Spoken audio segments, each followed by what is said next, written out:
الشيطان الرجيم بسم الله الرحمن الرحيم آمن الرسول بما أنزل إليه من ربه والمؤمنون كل آمن بالله وملائكته وكتبه ورسله لا نفرق بين أحد من رسله. 2 ay süren bir futbol sürecimiz vardı. Gaziantep Peygamber Sevdaları olarak bir futbol turnuvası düzenledik ve bu da 2 ay boyunca sürdü. Bu turnuvanın neticede 3 tane kazanan takımı oldu. 5-6 kategorisinde bir takım, 7-8'lerde bir ve liselerde bir takım olmak üzere 3 tane şampiyon takımımız var. Bugün o şampiyon takımlarının ödüllerini takdim etmek için burada bir program düzenledik. Evet kıymetli gençler, hepiniz hoş geldiniz. Sefalar getirdiniz. Şimdi bu salonu genelde şampiyonlar doldurmuş değil mi? Herkes şampiyon. Evet, bir galibiyetle, bir şampiyonlukla buraya geldiniz. Ama Peygamber sevdalılarının özellikle yapmış olduğu bu futbol turnuvasının bizim açımızdan kıymeti ve değeri, asıl alınması gereken dersi nedir? Kısaca bunu bilmek lazım. Bu da şöyle arka tarafa herkes şöyle bir baksın. Üstte bir yazı yazıyor. Helal dairesi keyfe kafidir. Ne demek bu?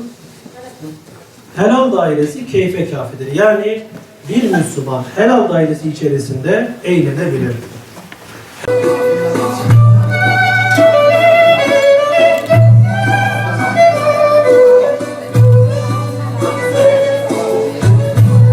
Sıradaki hazırlansın.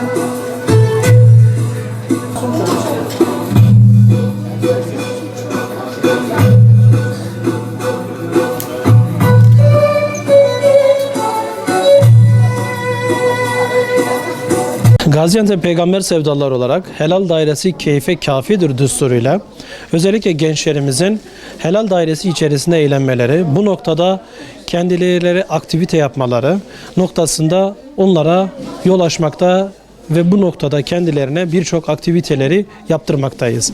Gaziantep Peygamber sevdalıları olarak düzenlediğimiz futbol turnuvasının içerisinde birçok gencimiz ile buluştuk. Birçok genci bu vesileyle bu maçların içerisine iştirak ettirdik.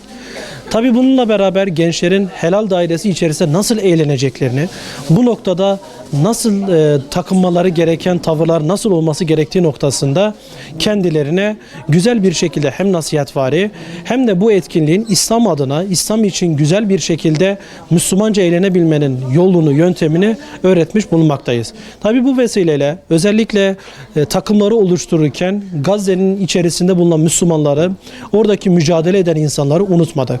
Takımlarımıza özellikle isimleri verirken her takımın belli isme sahip olurken bu takımlardan kimileri Gazze'de mücadele eden gerek Ebu Ubeyde, gerek İslam'ın yıldızları, gerek Kudüs gücü şeklinde birçok isimleriyle Gazze'ye de bu şekilde değinilmiş olduk. Hayatımızın içerisinde her alanda Gazze'yi unutmadık ve unutmayacağız. Peygamber sevdaları ve hocalarımıza çok teşekkür ediyoruz futbol turnuvasını hazırladığı için. Uzun bir aradan sonra şampiyon olduk, mutluyuz. Bir o kadar da üzünlüyüz çünkü biz şampiyon olurken, rahat bir ortamda şampiyonluk kutlarken Filistinli kardeşlerimiz yaşama mücadelesi veriyor. Ondan dolayı onların için çok üzgünüz. Bu şampiyonluğumuzu onlara bağışlıyoruz ve bir an önce onların acısının bitmesini umuyoruz. Öncelikle bu futbol turnuvasını düzenleyen Peygamber sevdalıları ve hocalarımızdan Allah razı olsun. Takımca bu şampiyonluğumuzu Filistin'de bizim yaşlarımızda savaş altında olan ve hayali futbol oynamak olan çocuklara armağan ediyoruz. Ve tüm insanlara boykot konusunda gevşeklik göstermemeye ve düzenli boykota dikkat etmelerini istiyoruz. Kahramanımız Ebu Ubeyde'ye selam olsun. Ama burada amacımız sadece futbol oynayıp şampiyon olmak değildi. Aynı zamanda bir şeyler öğrenmekti. Ki öyle de oldu zaten.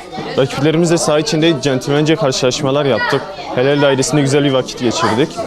Şuna da değinmek isterim ki şu anda hala Filistin'de bir soykırım yapılıyor. Ki bu soykırım her gün daha da artıyor. Biz buradan Oradaki kardeşlerimizin yanında olduğunu yanlarında olduğumuzu söylemek isterim. Onları dualarımızda unutmadığımızı söylemek istiyorum.